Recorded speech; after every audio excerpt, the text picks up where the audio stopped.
Hillary Clinton was, in theory, the most electable Democrat ever to run for office. And people are making the same argument about Joe Biden. That didn't work out so well for us. A couple of Bernie Sanders surrogates were on cable news spitting fire in support of Bernie Sanders. So this is going to be Philip Agnew and Dr. Abdul El-Sayed.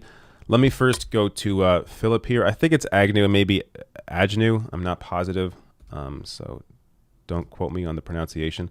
But let me show you here. This is was posted by Jeremy Dexter. This is him on, this is Agnew on MSNBC discussing Bernie Sanders. We have to talk about what this election is truly about. You're not going to be able to endorse your way or identify your way into the votes of women, of black people, of trans people in this country. You've got to earn their votes. That's right. And that's why this campaign is surging. It is not because people are looking at candidates and saying, I just want to choose a man, I want to choose a woman. But black people weren't supporting black candidates. And it's because what they were bringing to the table was not speaking to the real needs of working people. And so people are looking at the candidates and saying, I don't really care what you look like, but what are you saying? What are you bringing to the table? And also, what have you been talking about? The last 20 or 30 years, we have candidates who have switched parties. We have candidates who have chosen positions and backed away from it. And the voters are responding viscerally because we know we've heard promises of hope and change, and we need a candidate and a campaign. And that's what's represented in the Sanders campaign. We are taking the political conversation to everyday people. Last week, we had $1 million raised in one day in small dollar donations. I think at some point, we've got to trust the people and what they are saying. And they're saying they want a campaign and a movement to the White House that stands for them. And I think people on the right are looking for that. And that's what we've seen, and that is what has been animated by the Sanders campaign. And yeah, some of the other people are plummeting, but it's not solely because of who they are. So there you go. Everything he says there, exactly right. And look, these are all fantastic points, but I feel like this is stuff that really should be just obvious to cable news, like the hosts on here. Like, this should be discussed often because it is so obvious that people aren't supporting Bernie Sanders because of identity, or, I mean, most voters care about policy issues. Most voters want a candidate, want a president that will have a material benefit to their lives. So Bernie Sanders is fighting for issues that he's fought for 40 years. That's why he has a ton of support, because people know they can actually trust him on these issues. People have been lied to again and again by politicians. And in Bernie Sanders, they see somebody that they can actually trust, because, again, this is a man who's been fighting for them forever, and he was fighting for them when nobody was paying attention, which shows you that he actually cares about the issues. Bernie never did this for the spotlight. He's doing this because he doesn't see anybody else that can amass this kind of movement and create this kind of change for the country. Let me now show you Abdul El-Sayed. He ran for governor in Michigan, and he's a Bernie Sanders supporter. So let me show you this interaction here. If you look at the head-to-heads over time, Sanders and Biden, they both beat Trump. And I also say it is noteworthy that Trump has been closing the gap since October. Do you really think Biden can't beat the president? Look, I think any Democrat right now has a great shot at beating this president who has shown himself to be a fraud, a phony, and a liar. But the question right now is, do we want to go back to the ledge that we fell down in 2016, or do we want to rethink why it is that we lost that election so poorly? Hillary Clinton was, in theory, the most electable Democrat ever to run for office. And people are making the same argument about Joe Biden. That didn't work out so well for us. And then the other point I'll just make is that polls don't lead, people do. And one of the things about Bernie Sanders that is so crisp and so important right now is that he's polling well among the electorate that is emerging. The people who stayed home for Hillary Clinton last time, who are looking like they could potentially stay home for Joe Biden this time, we need to pull those people out to the polls. And those aren't the people that get polled in the polls that we're citing. And so it's really important to be focusing on the fundamentals. Issues like Medicare for All, Green New Deal, those are the issues that are going to pull out those young people from across this country, delivering us the kind of win that we know we deserve, and the mandate to govern that gives us the after Trump that we want so badly. Here's the thing. We heard Sanders there in that intro saying, I'm not going to name them, you know who they are. He also did call out Biden by name when he sat down with the LA Times editorial board. Let me read what you said. what he said. Yeah. He said, my God, if you're Donald Trump and you got Biden having voted for the war in Iraq, Biden having voted for these terrible, in my view, trade agreements, Biden having voted for the bankruptcy bill, Trump will eat his lunch. So I want to pause this here for a second because I want to go back to this argument. This is a great quote from Bernie Sanders. Let me just quote it again. So this is Bernie Sanders saying, my God, if you're a Donald Trump and you got Biden having voted for the war in Iraq, Biden having voted for these terrible, in my view, trade agreements, Biden having voted for the bankruptcy bill, Trump will eat his lunch. Exactly. Now, look at this argument. It's indistinguishable from an argument against Hillary Clinton.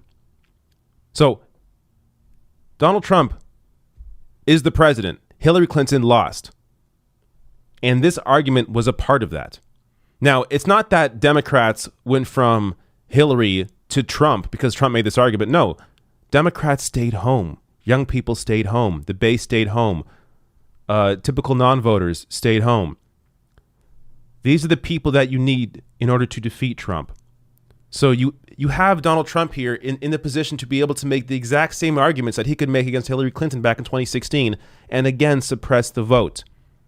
This is why the idea that Biden is the most electable candidate is so completely absurd.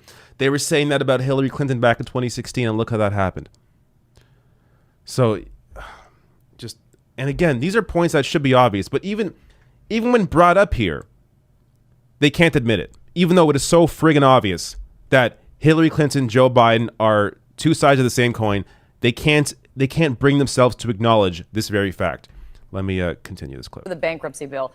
So this is clearly a strategy, but how effectively, I guess, do you think Sanders can cut into Biden's electability argument? Well, I mean, I don't think it's his strongest argument. I think his argument about the Green New Deal or emerging. I think those are all reasonable arguments.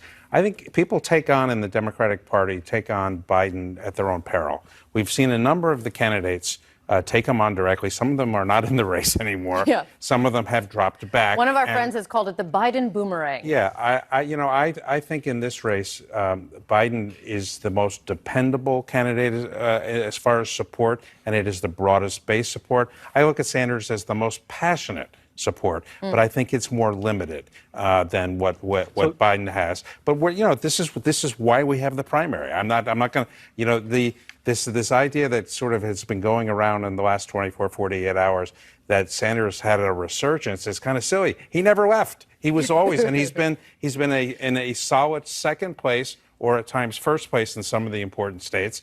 He is, one of the top two candidates, and that's an enviable position to be in this close to the Iowa caucuses. Abdul? So, Joe, I'll agree with you that he is never left. But we are seeing a steady momentum that really is about the kind of ground game that he's been able to build, both in 2016 and emerging into 2020. But here's where I'm going to disagree with you. The argument that Joe Biden is somehow dependable, I don't agree. And when we're talking about the kind of voters that Democrats have missed out on for so long, what's dependable is having held the same position for 40 years, standing alone when it was unpopular, only to find yourself surrounded by millions of people who now agree with you on issues like Medicare for all, issues like the Iraq War, issues like Afghanistan, issues on regulation of banks. And so when you talk about dependable, there's one way to say, well, he's been around for a while. Both of them have. But one of them has stood solid on the issues that he believes in, and the other has been, quite honestly, a bit flaky. And where he has stood solid, it's on issues like mass incarceration, which now he's starting to double back on, realizing that some of his policies have created this epidemic that we're now dealing with today. By the way, that's affecting the kind of voters that Democrats have been missing for the past two elections. We've got to stand right now on something. Donald Trump is going to be the Republican that we're up against. Mm-hmm. We know where he stands. We need a Democrat who stood up for his values his entire career. I'm in the uncomfortable position of trying to be an analyst because I don't have a candidate, and I appreciate strong advocacy like we just had. I'm not going to say anything bad about Bernie Sanders. This idea that this man doesn't have a candidate, total lie. If you have a job in politics, you have an opinion. You have a candidate that you support. This idea that journalists can pretend that they don't support a certain candidate is completely absurd. Now, occasionally you'll be able to have someone who's like an objective reporter and is not about giving their opinion and doesn't need to give their opinion ever. But this guy was just giving his opinion about how Joe Biden has broad-based support, he's the best to go up against Donald Trump. So if you're going to give your opinion, clearly you have thoughts on who you support. So this is the approach that cable news takes, that they think they're objective because they don't tell you who they support secretly. I tell you who I support. So I'm actually honest about that. Cable news, they support certain candidates, but they don't tell you. I mean, imagine I did all these videos, like the same videos that I'm doing, but I didn't say I support Bernie Sanders. Like, it would be obvious that I do, just like it's obvious that people in cable news, they support Joe Biden, Pete Buttigieg, these more moderate candidates. It's obvious they support those candidates. They just won't admit to it. I mean, at least admit to it. So, like, I just don't, this continued lie of cable news pretending they're objective because they don't tell you who they support. There's nothing to it. People like us online, progressive outlets, independent outlets, YouTube shows, we're honest about who we support, but at the same time, we also give you the objective facts. Just like, I'm not going to lie to you and say, oh, Bernie Sanders is in first nationally.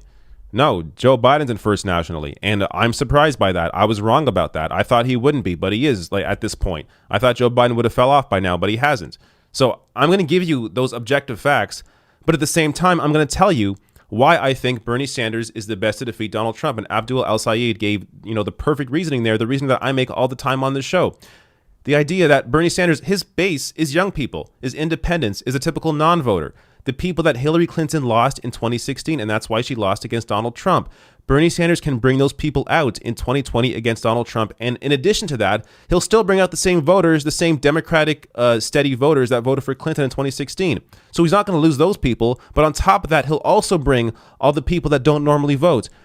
This should be an obvious point, but it's not a point that is consistently made on television, which is why it becomes a news story for me when I actually see somebody allowed on cable news to make that point. So shout out here to both Abdul El-Sayed and Philip Agnew or Agnew, making great points here about why Bernie Sanders is the most electable and really the best person to not even just go up against Donald Trump, but the best person to actually be able to transform the entire country with a mass movement of people that are fighting for the average person.